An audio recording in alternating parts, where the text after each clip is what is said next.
Hey everyone, and welcome to Risky Business. My name's Patrick Gray. Absolutely jam-packed show this week. We've got a bunch of news to get through, and Adam Boileau and James WIlson will be joining me in just a moment to walk through all of that.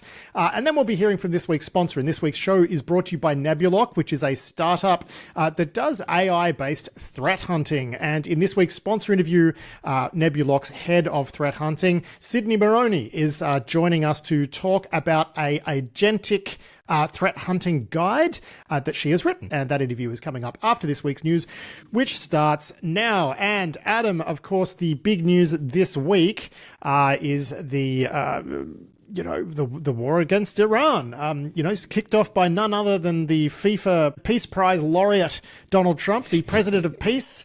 Donald Trump is bombing the absolute crap out of Iran in conjunction with Israel. And, it didn't take long for the cyber angles to emerge here. Of particular interest is this piece from the Financial Times that cites some, anonymous sources talking about how the IP traffic cameras and whatnot in Tehran have been compromised for just years and years and years.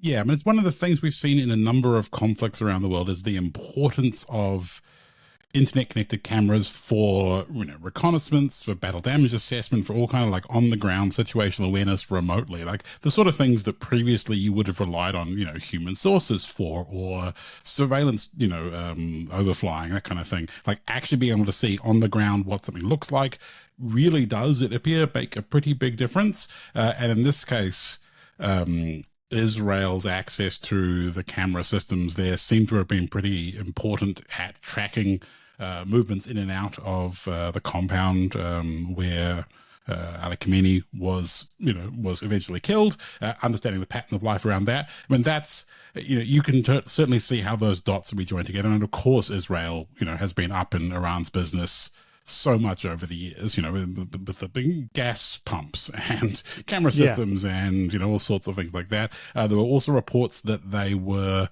or the Americans, whoever it was in the mobile phone system around the compound and was able to disable communications for bodyguards, in the time leading up to the attack, so that they weren't getting any advance warning of incoming aircraft or whatever else. So, the cyber angle to this seems like it may well have been, kind of more, important perhaps than in other conflicts that we've seen. Yeah, I do think this really does cement the idea that IP cameras are a risk, right? And it sort of explains why a bunch of the SIGINT agencies for years have been so absolutely terrified of like Hikvision cameras, and there's initiatives to rip them out of places. And, so yeah, that's one aspect to this. I think another interesting thing here is a lot of the reporting is suggesting that the timing of this war kicking off, it's a special combat operation, special military operation was taken. So they've gone for special combat operation, I think. But yeah, the reason this kicked off when it did is because they had the opportunity to actually get Khamenei because they knew where he was. So that is, that might actually explain the timing where it was like, well, we know that this meeting is happening, let's go. And yeah, following people around on traffic cameras through Tehran, building pattern of life. No surprise there that the cyber angle here is largely about intelligence gathering. We also have a write-up here from TechCrunch. Lorenzo has done a bit of a roundup of just a roundup of some of the cyber activities that have been reported, including like there was a prayer app that got hacked and, was giving people messages to lay down their arms and whatever and, join an uprising against the government. I think there was some TV stations hacked as well, and they had Netanyahu and others on, broadcast onto Iranian TV. I mean, most of it is much as you expect, right? Yeah. I mean, we've certainly seen, that I'm thinking like all the episodes of Between Two Nerds that we've had over the last couple of years about the conflict in Ukraine and the extent to which cyber hasn't really been that impactful here. And there are certainly some elements of that here. Like, things like hacking a prayer app to tell people to lay down their arms. That's the sort of thing that Tom and Gruck would probably be like, come on, that's not really, that's not the good cyber. But, there really is a gamut of legitimate uses here, from patent life stuff through to some of the disruption we've seen of air defense systems. Like certainly going into Venezuela, we got, I guess, like a preview of what that looked like, and then there's been a number of stories about both in this set of conflicts against Iran and the earlier strikes about the extent to which air defense was not particularly effective, and where we saw like power cut off the radar sites or something prior to the previous attacks. So there are a set of things that cyber is legitimately is legitimate useful for, that are being used now several times. We see a whole this is a playbook now. It's not a one-off, right? This is clearly the way that they're going to do this in the future, and everyone else is going to be paying attention. There is cyber doctrine now, right? And, we have seen some comments from US military officials along the lines of, there was cyber and space-based, operations against air defense and whatnot. So, yeah, it does look like there is a playbook for this stuff now. We've seen a comment from Matthew Prince of Cloudflare. He said on X, counter to what some cyber vendors are saying, there's been a dramatic drop in Iranian cyber operations. Likely as the operators are sheltering, they may pick back up, but right now there's a noticeable lull. Our read on this, we had all of us had a meeting yesterday, had a bit of a discussion, and Tom Uren, our colleague, suggested that perhaps they're not hiding from the bombs, but their normal officers are being absolutely DDoSed to smithereens. And I think that is actually a fairly likely scenario. Yeah, I mean, either way, access to the internet in the country is pretty heavily restricted. So, there is a great many reasons why they might be somewhat occupied and not really able to, contribute. Most of the talks of counterattacks we've seen so far have been of the missile and drone variety towards other states in the Gulf. We may see some cyber coming, but yeah, right now they've probably got other things going on in their lives, regardless of whether it's packets or bombs. Yeah, and of course, Cyber Command's out there talking about how they've disrupted Iranian comms and whatnot. So, I think just trying to get anything done in Iran at the moment would be actually quite difficult. But that's not to say that once this calms down, we won't start seeing Iranian threat actors really kicking up and causing a stink. I mean, I'm not entirely sure how worried we should be about this yet, but my feeling is that it's not trivial, like that we could see a bunch of nuisance attacks coming out of Iran eventually. Yeah, because when else are they going to do it? If not now, what were they preparing for? What was all of the preparing the battle space? And what's the escalation risk now? Yeah, exactly, right? Exactly. Yeah. What reasons would hold them back now after they've had their leader, bombed by an adversary? Why wouldn't they go on and throw everything they've got at it? They're launching, missiles and everything else. If they've got anything left in the tank, cyber-wise, surely we are going to see it in the very near future. Yeah, well, and look, there's the other wild card here too, which is that we don't know how any of this is going to play out yet, right? Yeah. I mean, I think where I am with this and where most of the people I know are with this is that we have no idea what's going to happen here. And you can sort of really hope for a positive outcome, but it seems like a pretty narrow opportunity to get that outcome, right? So this is a massively destabilizing event that's going to have has potential to have all sorts of second order effects, and we just don't know how that's going to work out. But only time will tell. Now, we've also got a bunch of Starlink related news. Adam, we got a report here from Forbes that says that Iranian hackers are using Starlink to stay online. Are these script kiddies, or is this state sponsored activity? I think, one of the groups is Handala, which is linked to the IRGC, the Ministry of Intelligence and Security. So, they are very much state-aligned. But, I think anyone who's getting online from Iran at the moment is getting online through Starlink, it seems. There isn't very many other options. So you get a little bit of everything. As to whether, the MOIS-linked hackers are able to kind of really operate in these circumstances, we don't really know. But yeah, I think anyone using the internet in Iran right now, probably on Starlink, for better or for worse. And, staying with Starlink, it looked like the United States, according to this report from the Wall Street Journal, the United States has actually smuggled thousands of Starlink terminals into Iran. This happened amid the protest crackdown. So, that's a bit of a wild card in all of this as well. But it's I'd imagine the networks are not working particularly well over there. And Starlink is that, it's a bit of a wild card. Yeah, I mean, it certainly has changed how we deal with communications, in places where the local infrastructure either doesn't exist or the government, the regulatory environment doesn't want it to exist. And, anyone who's looking at building, their own isolated internet, I'm looking at you, Russia, has to contest now with the existence of a global network that's very hard to block other than, direction finding terminals or looking on people's roofs or whatever else, which, Iran has been very much trying to do. Yeah, indeed. Now staying with wireless stuff, don't rely on your GPS in the Strait of Hormuz at the moment, Adam. I think it would be the TLDR. Yeah, I've been looking at some of the flight tracking sites and the boat tracking sites, and GPS is just all over the place in that region. There's planes, flipping around the world instantaneously with, spoofed signals or faked responses up to the receivers for the ADS-B data, and yet the same in the shipping environment. So we've seen large-scale GPS disruptions before. It's kind of expected as part of any modern conflict now. Yeah, I mean, colour me completely unsurprised that this is happening, right? Yeah. Now, we're going to bring James into this one because this story is actually kind of funny. In that, I mean, is it funny? I don't know. But a missile has hit an Amazon data center in Dubai, leading to an absolutely hilarious statement from Amazon saying that an object hit their data center, causing sparks and fire, which is an interesting way to say that your data center got bombed. But there's a whole dimension to this that Adam and I, we were completely unaware of. But James, you worked for Amazon. You're much more familiar with how they run their data centers. And from what you've told us, recovering from this is going to be an absolute nightmare. Yeah, I wouldn't be surprised if they have to essentially scorch the earth and start again with the entire data center. So the thing with Amazon data centers is that they are largely something where equipment goes in and it only comes out wrecked. And what I mean by that is, when you go into a facility, there's parts of the facility, particularly the data center halls, where you cannot take any electronic equipment into. You don't have your phone. You certainly don't have any USB devices. You go through all manner of metal detectors to make sure that it's literally just the human flesh and blood that is walking in to the data center. And anything that gets removed out of there, especially servers that might be carrying hard drives and SSDs, they're physically destroyed, right? We would drill through the drives, we would drill through the main boards before they would be permitted and they'd be inspected before they're taken out.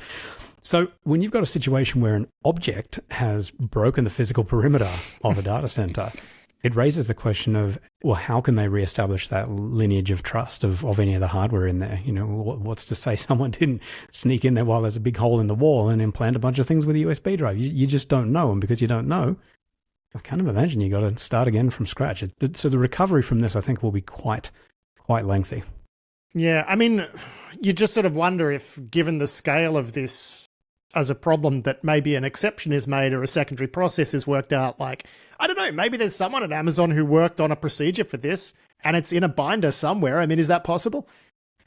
Possibly, but I just don't see how they reestablish the trust with their customers. We made an exception here because it was an object that went through the wall and, trust us, it's fine. But the reason they do such extreme care around devices go in and they're certified that they're blank and when they leave, they're destroyed, is that's how people universally trust. Okay, well, I'm going to put my data in a data center. So I just don't think an exception would even be entertained here. But but at the same time, this is the first time we've seen a multi-AZ outage that hasn't been caused by a software bug. So we're definitely in some pretty uncharted territory. Yeah, and look, full credit to whoever wrote that statement, because that is, just incredible BS. That is like 10 out of 10 BS that an object struck the data center causing sparks and fire.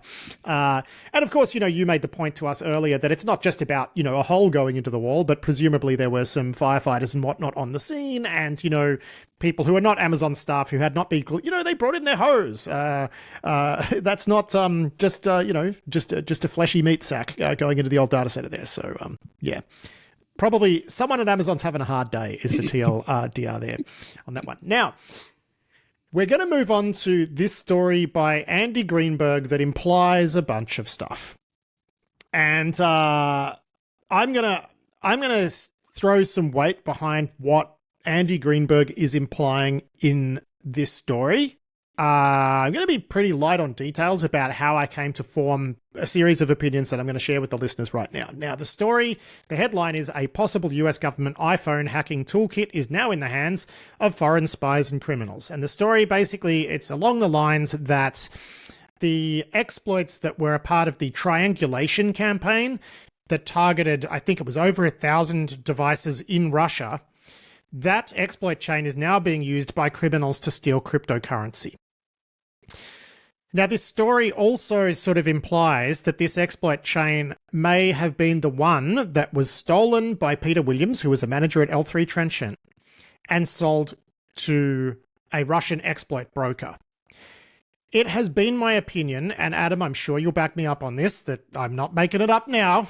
It has been my opinion for several months that the exploit chain that Peter Williams did sell to a Russian broker was the Triangulation exploit chain.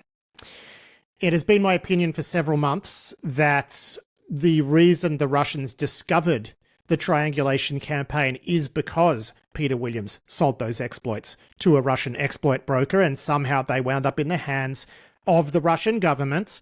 And from there, the Russian government coordinated with Kaspersky to come up with a parallel explanation for how they found this tool chain. So if people have wondered why I've been saying that Peter Williams got off extremely light in his sentence, which was, 7.5 years or something. I mean, this is scandalous what's happened here. Now, Andy doesn't explicitly say, oh, that's what happened. But look, it's long been my feeling that that's what's happened. I have varying levels of confidence in little bits and pieces of it, but I can say that, and as I said, you'll back me up that I've been saying this for a while.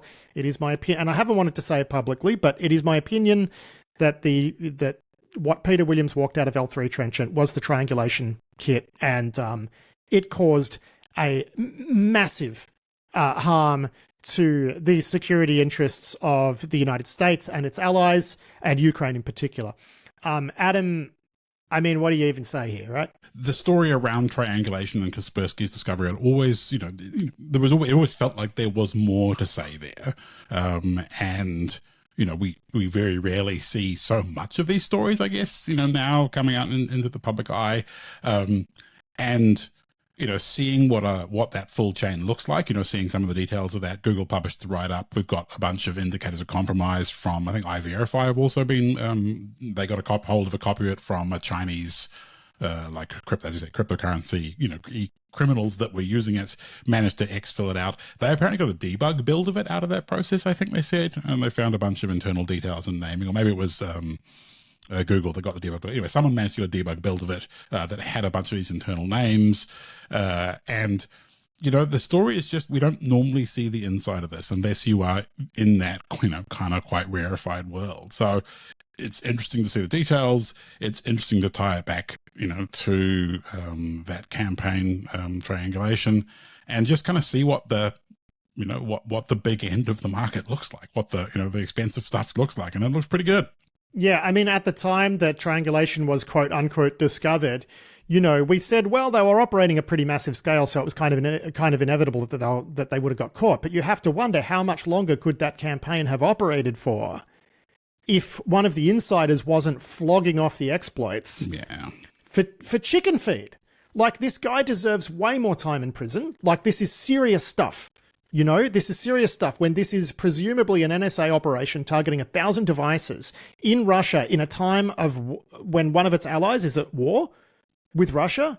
I mean, to undermine that is just mind-boggling, and to do it just for such a relatively small amount of money. Like, this guy is an idiot. He's a moron. And especially given that he came out of ASD and the intelligence world, he understood what that mission was. Like, he worked with people, who lived and breathed this mission to then sell them out.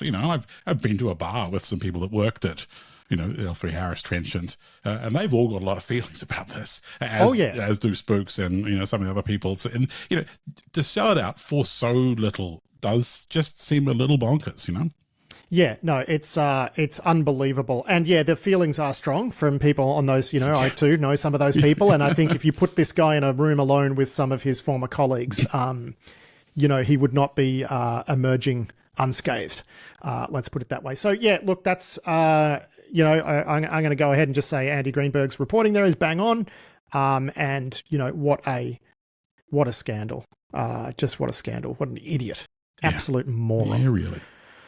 All right, so we're going to move on now just briefly. We mentioned, I think, a couple of weeks ago, this acting CISA director, Maddhu Gottumukkala. We sort of talking about how there just kept being this steady drumbeat of weird news about the guy, and he seemed like he was a bit strange and not exactly good at making friends in CISA. He's out now, and Politico has, written a really fierce write-up on his departure. It's, the interim chief of the nation's top cyber defense agency had convinced many people he was not up to the task long before his sudden reassignment late Thursday. Now, that's a lead. Well done to Politico. But he's gone, and there's details in this story. I think one of the funny ones is that he drives a Cybertruck. He's a Cybertruck guy, and I think that sort of underscores the idea that he might be a jerk. But he would leave it in the charging bay and not move it. And he actually stood down an employee who was caught on security camera walking past his Cybertruck and flipping it the finger, right? So he winds up suspending that guy, which seems a bit nuts. It does. I think it was the cameras on the Cybertruck that caught it. So he had to go dig through and find that himself. So this guy does not seem like he was good news. And you're right. The Politico piece is just savage, right? I mean, describing him as, asleep at the wheel and, has a bunch of examples of, things where he was kind of, like, for example, in one of the briefings, he asked specifically about hackers from India, where, his ethnic kind of roots are, derailing the briefing, which was about actual threats, that they actually face as opposed to, whatever was his personal bugbear. So little things like that just really don't make you feel good about his leadership. And sure enough, yes, out the door. And I think, so it's going to take a while to recover from the kind of savage mess that it's been over the last little while. Yeah, as I've described it, it's CISA's century of humiliation continues, exactly. And its CIO, Robert Costello, is gone as well. Yes, and the deck on this Cyberscoop piece is his nearly 5-year tenure had recently been marked by turmoil. Yeah, no kidding. All right, so now let's follow up on a story that we talked about last week. We had a chat about Anthropic trying to put technical guardrails on its models. And Pete Hegseth, Secretary of Defense, getting really shirty about that and basically saying, no, you can't do that. We will designate you a supply chain risk. Look, and that's what they've done, which is just insane. This is obviously going to be challenged in court because Anthropic didn't budge. But, I was actually fairly sympathetic to the government's case, but the correct way to go about addressing that is to maybe, go to a court and use the Defense Production Act to argue your case, right? Not to say, well, we're going to try to harm your business. We're going to take this punitive measure. Now, of course, this is wonderful news for OpenAI because Sam Altman has just swept in and scooped up this contract. But now we know a lot more about why it is that Anthropic was feeling uneasy. There had been some very vague reporting about, it's about autonomous weapons and surveillance. Now we know much more about the details of that. James, what exactly were Anthropic's concerns here? Yeah, super interesting turn of events. So the two red lines were this cannot be used for mass surveillance of US citizens and it cannot be used in fully autonomous weapons. Now, the interesting subtext that we've since discovered about the latter point is they're actually completely fine with their AI being used in autonomous weapons, just not yet. They felt that it's not ready and that at the right time, they'll happily provide the models to ensure that autonomous weapons can be used. This was not a moral stance. This is you want to kill a robot, man, we would love to help you with that, but our models just aren't ready. Let's just wait a little bit more time and we'll make you a killer robot that the best killer robot. Yeah, the current killer robot's in beta and we just don't think that's right to deploy it just yet. So that became the actual sticking point. And yes, Sam went from Friday morning, wow, we solidly support you guys, good call. He's putting out statements of solidarity with Anthropic, right? Yeah, to Friday afternoon. We've signed the deal. It's going to be amazing. But we know so much more now about the Anthropic side of things and what their challenges were, but we actually know a lot less about what OpenAI has actually agreed to. The only parts of the contract that have been made public at this stage are really things that are self-serving for OpenAI's interest.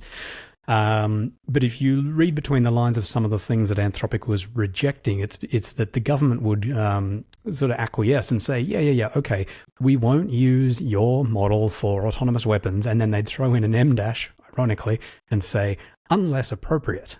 And or as appropriate, or as So they were sprinkling gotchas through their contracts. But again, like I think the real issue here, and when it comes to the mass surveillance, the sticking point seemed to be that Anthropic was really concerned that various bits of the US government were going to start doing very powerful intelligence processing on commercially available information. Now, this is the stuff that data brokers sell.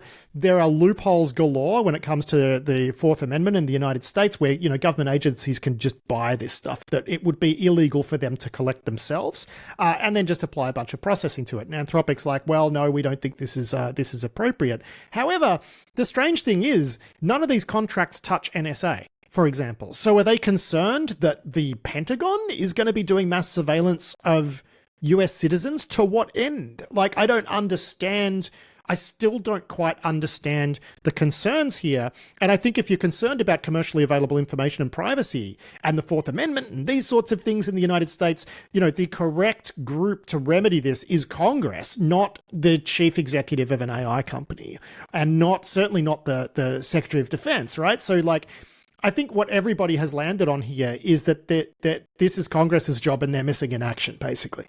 Yeah, exactly. And I think, you and I have had a lot of spicy conversations about this. And even when I hear your very well-reasoned arguments, Pat, it comes down to, yes, but that's all based on trust and norms and laws. And those things seem to increasingly not being paid attention to by the administration. And so it's difficult to work out where exactly the line is between, is this just Silicon Valley paranoia, or is there something significant here?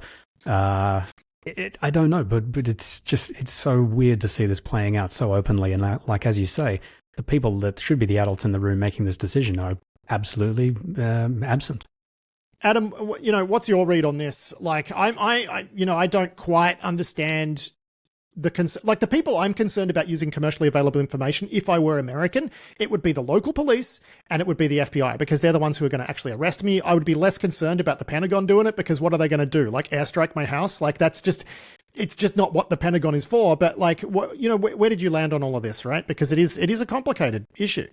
Yeah, I mean, I think, your argument that, like, what's the DoD going to do with this information, makes kind of sense. But I guess the thing that that struck me about this is, like, it really is a result of the cultural context in the US at the moment, right? There's so much distrust of the government. There's so much distrust of, like, the government as a whole, like, not DoD, not just DHS, like, it's just the government in general, whether it's law enforcement, whether it's military, whatever it is just currently doing things that many Americans find abhorrent. And so, of course, they want to do something about it. And so many feel disenfranchised by their, political representatives not doing what they want, that they, are there doing it any way they can. And, I don't know whether I'm cynical that Anthropic and, to a degree, OpenAI are trying to, sort of virtue signal like this, or whether it is just generally they are so distressed as a country that it's hard to, for all of the arguments to be sensible and logical. Yeah, no, I mean, I get that, but it's always been the case for us as Australians when talking about America, because, well, you're not Australian, I should say, me as an Australian and you as a Kiwi, but I think, in our part of the world, we just have a different attitude towards the state, in that we recognize that the state is, mostly concerned with doing the right thing by its citizens, and is a necessary thing that is, generally good, but not amazing, and can always be better. Whereas in the United States, they think the government is out to get them, and sometimes it is. So yeah. It's always a little bit of a challenge for us when analyzing the United States and the things that happen there. But look, on the topic of commercially available information. We actually have a report from 404 Media, which looks at CBP, Customs and Border Protection, having bought a bunch of data to track people out of the advertising ecosystem. I mean, this is stuff that our colleague Tom Uren has written about a lot over the last few years in the Seriously Risky Business newsletter. I mean, clearly some legal reform is required here. I mean, this stuff, to be honest, like, this concerns me. If I were American, this would concern me more than the Pentagon stuff. James, do you have any thoughts on this piece here? Yeah, look, I was thinking about how when you first time you launch an app and you get that pop-up that seems to be in every app now that's like, do you wish to ask this app not to track? And I think when you look at a story like this, you've got to realize that it's far more than just the app and the advertisers that you're touching when you say don't track or ask not to track. This actually proliferates out to data sets that will be readily available by, as you said, local police, DHS, et cetera, FBI. So yeah, maybe the string's too long to fit in the bundle, but it really should say ask DHS and ICE not to track when you launch that app. Yeah. I got 99 problems with the Pentagon ain't one, right? Would be my takeaway there. And look, we've got another really interesting piece here that touches on privacy and AI. This is about large-scale de-anonymization using LLMs, where you could basically take, what is it, like a writing sample and then tie it to other online personas that may be anonymous. Is that about it, James? Yeah, look, this one is really frightening, if I'm honest. Yes, essentially, what they proved here is that using an LLM, and a novel way to use LLMs and the embedding technology that I'll get to in a second, they can do essentially cross-platform de-anonymization, right? So if you've got your LinkedIn profile, but you run an anonymous Reddit account, an anonymous Hacker News account, or whatever else, it is now quite trivial, they've demonstrated, at scale is the other key element here, to stitch those profiles together and essentially uncover who you are on these other platforms, even though you are technically operating as anonymous, as an anonymous user. What's super interesting about this is they talk back to the Netflix Prize dataset, which is a 2008 paper that came out that said researchers took this large corpus of anonymous data from Netflix and they applied some pretty great at the time techniques to de-anonymize you out of that with only sort of 2, maybe 3 data points. This was shortly before I joined Apple, and that was absolutely our focus. De-anonymizing wasn't enough. You had to de-anonymize the de-anonymized information because correlation was so easy. But the problem with that exercise was it didn't scale. And the scary thing about this paper coming out about this LLM being used as de-anonymization is that, first of all, they did this with entirely publicly available APIs. So there's no custom trained model. There's no huge financial barrier here that would make this unworkable for any given entity that has access to a frontier model LLM. And the second thing is because they've used LLM embeddings, which is essentially using the LLM's multidimensional space and understanding of language to create a database of relevant and related terms and language structures, they've demonstrated that this can be done at scale where the efficiency drops off really gracefully, as opposed to the previous techniques which just fell apart at scale. I'm trying not to be cynical, but it's incredible timing that this article drops right as there's so much concern about mass surveillance being facilitated with LLMs. Yeah, I mean, I'm going to go ahead and just say that's a coincidence in my view, but it is holy dooly. Like, it is, it's the sort of thing that you know has been theorized, right, for a long time, this sort of analysis. But to be able to put it on auto and just get it done, like, that is the new part. And I think so much of what AI delivers is around scale, which is something that has come up again. And speaking of, man, like, what was it last week, James? You said when we were talking about these FortiGates getting owned by Claude Code, and it was pretty rudimentary stuff. You said, look, it's a matter of time before someone just tricks Claude into doing an end-to-end compromise, just by asking it nicely. And, a couple of days after we had that conversation last week, out popped this story, which is everywhere, about the Mexican government losing like gigabytes upon gigabytes of data to a Claude Code based attack that looked like exactly what you described. Yeah, again, it's low rent hacking by all accounts, and interestingly, it hit many, many different properties throughout the Mexican government. This is not like, one service got popped and they just siphoned out the database. This is like multiple places hit, multiple different data sets taken. But it all tied back to use of Claude and OpenAI. And, the moral to the story here, to the point I was making last week, if you break a offensive cyber campaign down into small enough chunks, every single bit of those chunks, every one of those little chunks can be made to look like it is just defensive cyber work that it will gladly, happily help you with. But then you roll them all up and it's just straight up hacking. Matt, I actually last night did a sponsor interview with Tony De La Fuente, who is the founder of, Prowler, right? Which is a online, it's a cloud security scanner. And what's really interesting is if you ask Claude to go and help you with your cloud security, posture, it actually will try on its own and then give up, and it downloads and runs Prowler, right? Which is kind of funny. But, we got to this situation where AI means that nailing down your cloud infra in particular and getting all of that stuff configured correctly is so important now, because every little skid with access to an LLM these days, like if you don't find it, they're gonna.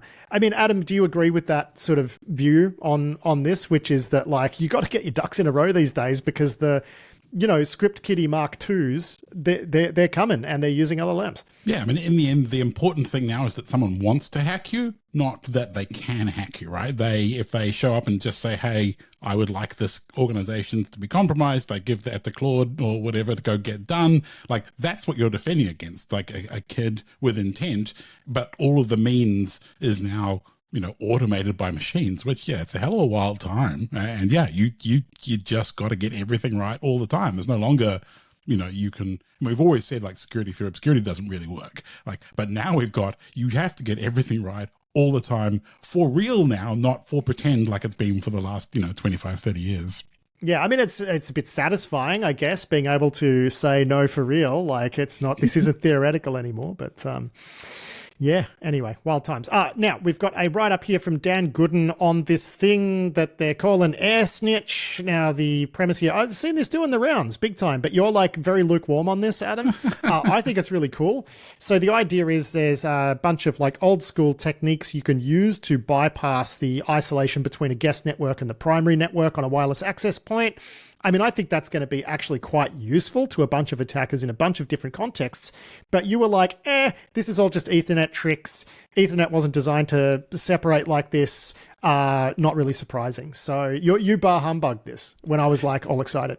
I mean, honestly, both of those things are true, right? It absolutely is interesting, and being able to go from someone's public Wi-Fi to their internal network, or to steal traffic or interact with devices on the internal network, like that is useful. But on the other hand, it is still all old bar humbug Ethernet. So the guts of this research is essentially manipulating the like layer 2 traffic flows of the Ethernet, and Wi-Fi is just Ethernet over radio, to make traffic go where it's not supposed to. And the kind of concept of both client isolation and guest networks, or having multiple networks on the same piece of networking hardware, so like having one access point that runs multiple SSIDs, that's all kind of implemented on top of Ethernet, and Ethernet was never really designed for this type of segregation. And so the guts of the trick is manipulating, say, like the CAM tables, the tables that map MAC addresses to the port, the physical Ethernet port that a device is out. And on wireless, that port is a logical construct enforced by crypto, and on wired network, obviously, it's a physical wired port. And by saying, like, if you send a packet that says, hi, my MAC address is 12, then, and your MAC address isn't, somebody else's is, the network will learn that station 12 is in your direction and start sending you traffic towards it. And that gets you traffic in one direction. There's other tricks for getting traffic in the other direction. And so they can manipulate the layer 2 routing to cause traffic, essentially to do man in the middle, where traffic between stations that you wouldn't otherwise be able to see gets delivered to you. And in a wireless context, that means delivered to you with crypto keys that you know about, because you've negotiated your connection to the network. So it's legitimately interesting work. But on the other hand, my KiwiCon 1 talk, which is 2007, was doing this on carrier Metro Ethernet networks. To bypass client isolation on Ethernet, large-scale Metro Ethernet networks. I remember that talk. Yeah, this was like the enterprise-grade Ethernet stuff, and you could just like hop your way through like every other customer, basically. I remember that talk. 19 years. Wow. This is it, but Wi-Fi. Yeah. Well, cool. Yeah, I mean, you know, I guess I should have thought to go back and try it against Wi-Fi stuff, but I mean, No, so like it's 2026, man. So if you want to talk about hacking, like it's now you just get a fish kit, right? And you do the SAS and the, anyway. Everything's changed. Everything's changed so much. Claude to do it now. Yeah, you just ask Claude and it's done. Real quick, we're just going to mention this one. CISA has ordered an agency to patch a bunch of Cisco devices. Not really interesting in and of itself. What is interesting, though, is when you were reading about this, you stumbled across the Australian Signals Directorate Guide to Threat Hunting, and you were like, oh, okay, this is actually really cool. So there's the Cisco SD-WAN Threat Hunt Guide from February 2026, version 2.4. There's some light reading for you, but you just wanted to get that in the show notes because you said it's actually a good read. Yeah, I mean, Cisco SD-WAN gear is everywhere, especially in telco environments, and like that's so far so normal. But yeah, the threat hunting guide from ASD just says, we have been here and had to hunt for stuff in this environment a lot because we're at version, whatever it was, 2.4 of this doc, and the doc's very good. And that just says, a bunch of people up in a bunch of SD-WANs in Australia. And I just thought that was interesting and also good job, ASD. And James, this one you wanted included in the week's show, which is a security bug in OpenClaw. And I'm like, what is it? Some sort of like, prompt injection thing. And you're like, no, it's heaps stupider. And I'm like, wow, stupider than prompt injection. Let's hear it. So tell us. Yeah, so good. I got such a great laugh out of this. So the default stance for security for OpenClaw is they say, the back-end process only binds to local host. So it's safe, no one can access it from the outside. But we forgot to realize that any browser can happily talk to a local host because that's not covered by the origin restrictions that generally prevent that sort of cross-site access in a browser. So it's such a trivial vector here. Any JavaScript running in a browser can access the local OpenClaw service, and they forgot to put rate limits around how many times you could make attempts to authenticate to that WebSocket port on localhost, and so very easy to just brute force access into your OpenClaw. So just hilarious for the fact that like localhost, you think, yeah, of course that's safe. I can't access from the outside world. But buddy, the browser is where that boundary is now. So yeah, good for the lols. And you pulled out this one too, which is a guy doing some research into his robot vacuum, some Claude-based research, I think, into his robot vacuum. Managed to pull down some, like an API key or something, where he's like, oh, cool, now I can get access to my backend for my robot vacuum. And he's like, used it, and it's like all of the backends for all of the robot vacuums, and there's like 6,700 of them. Yeah, you got to read the article for this one for a couple of reasons. One, yeah, his whole use case here was, I want to use my PS5 controller to control my robot vac, which, like, what an awesome weekend project. Gets out Claude Code to do this, and Claude Code happily finds that there's a API key that you can use to access the backend services for these robots, and then he discovers it's the same backend key that's used for all of them. But one of the best bits about this is when you look through the article, he shared some of the screenshots, and it's like Claude Code mocked up this like gorgeously late 90s hacker kid kind of world map and pings of where all of these vacuums were. But, the vulnerability itself is a bit like, appreciate key, but just the fact that this was found by accident and reverse engineered by Claude Code, yeah, you're going to see more of these. Yeah, gotta love it. Now, meanwhile, Suzanne Smelly over at The Record has reported that a Greek court on Thursday sentenced the founder of the Intellexa consortium and 3 associates to prison for their role in a sprawling spyware scandal that has dominated Greek headlines since it came to light in 2022.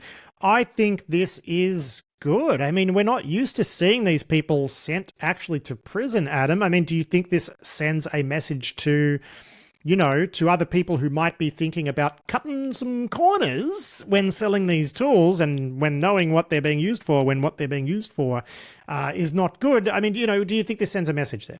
Well, I think it will send a message. I mean, I'm not sure any of the founder, and there was another associate from Intellexa itself. I don't know that they're necessarily in Greece or within the immediate jurisdiction. I'm sure they will be, if they're smart, they'll be out of the jurisdiction. But yeah, it's got to provide some pause for other people playing in this game that you will get some blowback. What's interesting in Greece, though, is that none of the people who bought and used it have so far, faced any particular consequences, because this was used in the context of spying on political opponents and stuff. So like you would expect there to be some consequences for that kind of use of it. But so far we've only seen Intellexa and I think the local reseller, facing some consequences. But, I am sure it has to send some chilling message, some chilling effect to other people who play in this game. And, ultimately being found guilty in Europe, the arm of Europe's extradition treaties and other things, that's pretty long. And getting away from that, I imagine, is going to be difficult for them. Yep. Now, moving on to some more law and order related stuff. Darina Antoniuk over at The Record again has a report, and this is kind of our skateboarding dog this week, Adam, which is a guy in Moscow. He's been accused of posing as an FSB person to extort the Conti ransomware gang. So it's good there's some arrests around Conti. Unfortunately, it's someone who was trying to shake them down. Yeah, this was after someone hacked Conti and leaked a bunch of their internal chats. And that outed a bunch of identities and cryptocurrencies and then so on and so forth. This guy apparently read the Conti leaks and just decided that the right life choice was to go shake down some criminals for money, claiming to be the FSB. And of course this was going to end well for him. So I don't know. Yeah, Mr. What's his name? Ruslan Satuchin. He is probably going to have a bad time. I imagine is ending up either on the front or in a special penal colony or whatever else happens to you in Russia. But it's what were you thinking, buddy? What were you thinking? Well, he's thinking he wanted to get paid. I just think it's funny that the Conti people, like the Conti operators, didn't get arrested, but the guy who tried to shake him down did. That's... And the fact that it's a perfectly reasonable scam to pretend to be the police in Russia to, solicit bribes, and people are going to go, oh, okay, they're going to believe you because that's what the cops there do. Anyway, we're going to end on a sad note, which is Felix FX Lindner, who he's passed away. He was a very well-known hacker and security researcher, a tremendously intelligent guy. He'd been on the show at least once, I think maybe a couple times. I'd met him before as well. I liked him. I hadn't seen him in a very long time. Either way, Felix is no longer with us, and that sucks. Yeah, no, that's real sad. He was, his name was one that I remember reading in old school text files and things. I mean, the work on some of the tools that came out of Fenelit and the other kind of European hacking crews. Yeah, his name was all over that. And, he was, a lot of people credit him with making, introductions around the industry and in the scene and, just being one of those people that A, is a great hacker, but B, also, is just a lovely person to be in and makes great connections between people. And, those people are, outsized in our communities and, we value them very much. So, Vale, Felix FX Lindner. It's very sad. Bummer way to end the week. Sorry about that, everybody. But, and I'll just let people know too, after we finish recording today, I'm actually getting on a plane. I'm heading down to Sydney, and I will be speaking. Well, I'm on a panel at a conference down there. It's the Atmos. Atmos are running a conference down there called Sphere 2026. It's a one-day event. So I imagine some of you listening to this are going to be there. So come and say hello by all means. They've got a great lineup, actually, of speakers and whatnot. And Chris Krebs is coming down too, so I'm going to catch up with him, which is going to be great. So, I'll catch some of you down there. But that is actually it for the week's news. Big thanks to you, Adam Boileau. Big thanks to you, James WIlson. And we'll do it all again next week. Yeah, thanks very much, Pat. I will see you then. Thanks, Pat. See you then. That was Adam Boileau and James WIlson there with a check of the week's security news. Now, a little bit of housekeeping before we get into this week's sponsor interview. And we have launched 2 new podcast feeds. We have launched the Risky Business Features channel. James is publishing podcasts in there. He's recording chats with Brad Arkin, who is the former Chief Security Officer of Adobe, Cisco, and Salesforce. So they have some fabulous conversations, and there's other interviews and stuff going on in there. So do head to risky.biz and find that feed there, or just search through your podcatcher for Risky Business Features. So do check that one out. We've also launched a product catalog on the site. So if you head to risky.biz and hit catalog, basically it's like a sponsor directory at this stage. It's just very plain language descriptions of what some of these companies do. And we're planning on building that out and adding more and more entries over time. So please do head to risky.biz to subscribe to James's podcast. We've also got Risky Biz Stories, Risky Business Stories, which is where we're going going to publish some of the stuff that Amberly's working on, so you can subscribe to that one too. Please do subscribe to these feeds. It really does help us. And yeah, that would be great. Now, it is time for this week's sponsor interview now with Sydney Moroney, who is the head of threat hunting at Nebuloc, our sponsor for this week's show.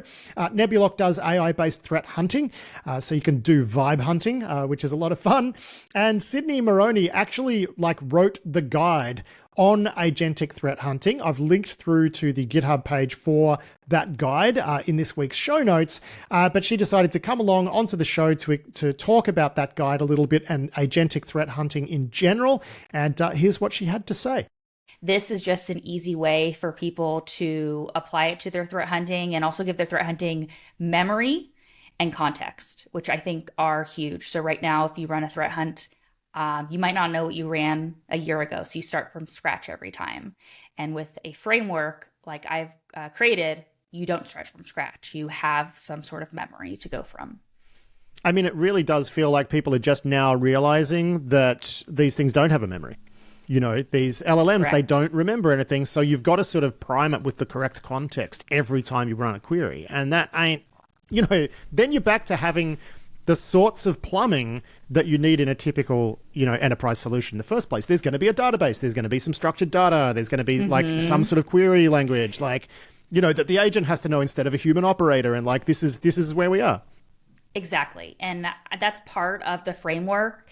The first step is to implement a repository. And so I use an example of Git. So storing all your hunting knowledge, your past hunts and your current hunts in Git, and then using that and running queries against your Git repository to find out information about your hunts and your program. Where are enterprises at these days with trying to go agentic with their threat hunts, right? Because I would imagine that there are few organizations that are trying to do this, and I'm guessing the ones that are trying to do this are the ones who have threat hunt teams already, right? And they're just trying to now automate some of that with AI agents. Correct. I think a lot of this is more cutting edge and pushing the boundaries of where AI is going. Most companies are stuck using a certain model or a certain tool when it comes to AI, and so they have a lot of limitations, and therefore it can be really hard to implement. I've been working with a global manufacturing company that has implemented the agentic threat hunting framework, and they are struggling just like any other global company to move up towards the agentic layers because there's just so much process and it's just such a large company. So that's why, as part of the framework, I have a maturity model. So you can start from just documenting your hunts into adding AI and using AI to run against the hunts and building agents out, connecting MCP servers. So you really layer on top and start gradually, then throwing a bunch of agents or doing agentic AI against your threat hunting. Now, we were chatting before we got recording, and you are what I would describe as a heavy Claude user. You spend a lot of time in Claude.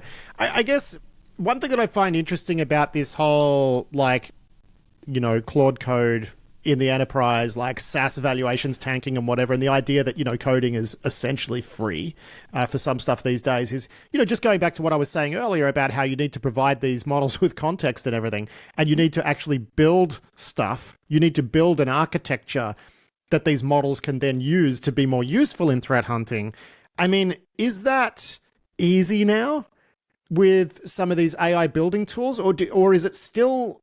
Is software design for something like this still hard? I'd say it's getting easier. I think if you have an idea, you typically can build it with AI, but you still need to ensure that there's that structure. And sometimes that's the difficult part to figure out. And so I've done threat hunting for about 7 years now. I helped build the peak threat hunting framework at Splunk, where you apply structure to everything. So it's built on those foundations. And I think those foundations and knowing those are still going to be important, and applying those with the AI to build out things is going to be key, instead of just letting the AI do everything and you'd be like, it did something. I don't know what it did, but knowing those foundations is going to be crucial. Yeah. Now, I totally understand where you're coming from with like a maturity model for this sort of thing, which is where people are using like a co-pilot approach to document the things that they've been doing on a manual threat hunt. That might be your lower level. And then you're getting up to like the full stack solution, probably something along the lines of what you've built at Nebuloc. But I got to ask, like, you know, you've got about 7 years experience in threat hunting, right? You are newer at, you know, you've been like, what, 4 months with Nebuloc now. I mean, how much is this changing the game? How much is the agentic stuff actually changing the game? And in what ways, right? Like, I'm guessing a lot of it's going to come down to speed and volume and being able to go down rabbit holes that, like, manually you never would have been able to go down. But then the question becomes, is that useful? Like, are you actually turning up interesting stuff doing that? So I guess, yeah, I'm after a threat hunter's perspective on, you know, what the actual benefit is here, because there's so many imagined benefits, but what are the real benefits here of AI in this space, given that you are the expert in this space and have gone from, you know, as you say, previously working at Splunk doing this stuff, writing the Peak framework, and now you're moving on into the AI side of things. So yeah, where is this all going and why, and like what's the point? Big question. Such a wonderful question. If you would have asked me last year where I thought threat hunting was going, I would tell you it's going to change incredibly in the next year. And that is because of AI. AI is going to speed things up and allow you to do more. You nailed it. I used to run threat hunts in 2 to 4 weeks, I would say, manually, running the queries, doing all the research, everything involved in running the threat hunt. And now I can do a threat hunt in an hour, maybe a few hours, just depending on the scope. And it is just impressive at some of the analysis that it can do. Of course, there's a lot of double checking of work. We all know we need to trust but verify AI. So I do think it's going to change a lot of our work, and it is currently. I think a lot of teams are starting to realize that.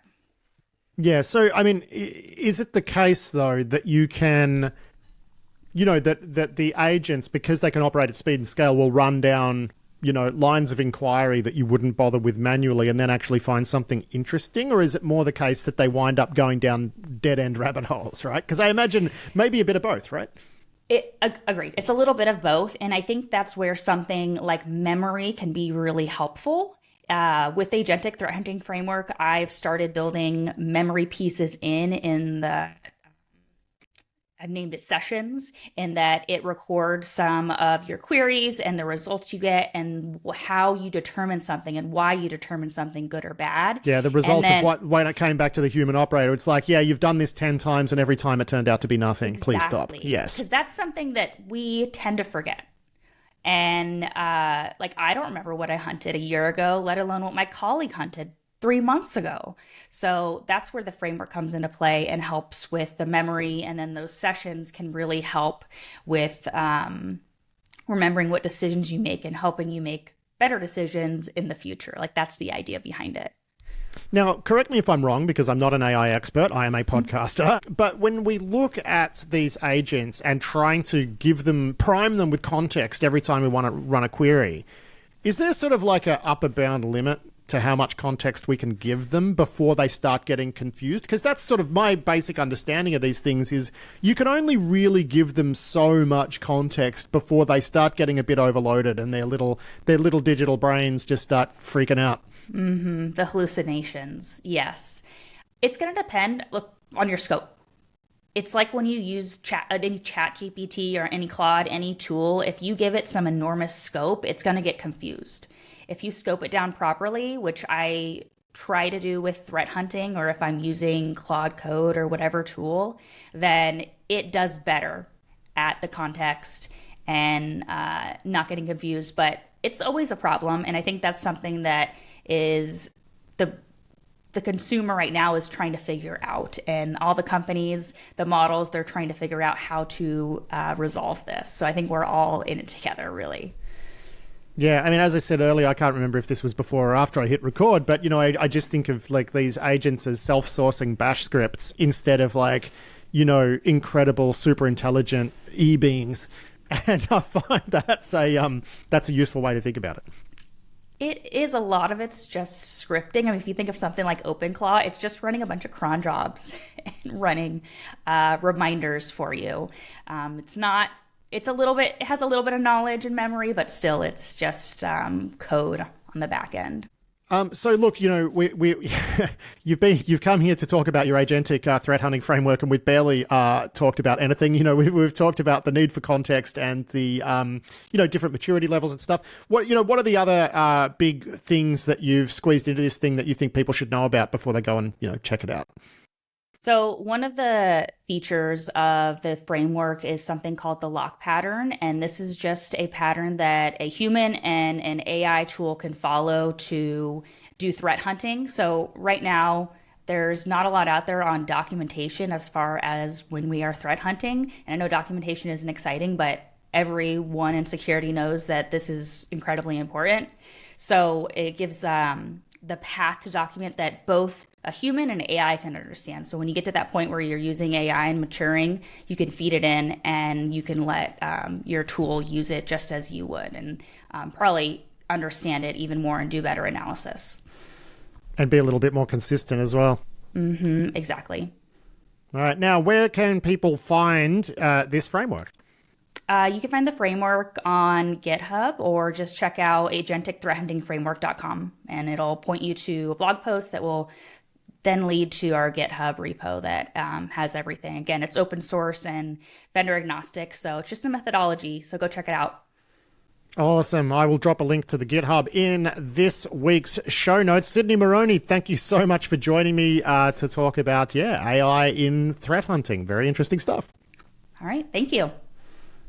That was Sydney Moroney of Nebuloc there. Big thanks to her for that, and big thanks to Nebuloc for being this week's Risky Business sponsor. And that's it for this week's show. I do hope you enjoyed it. I'll be back soon with more security news and analysis, but until then, I've been Patrick Gray. Thanks for listening.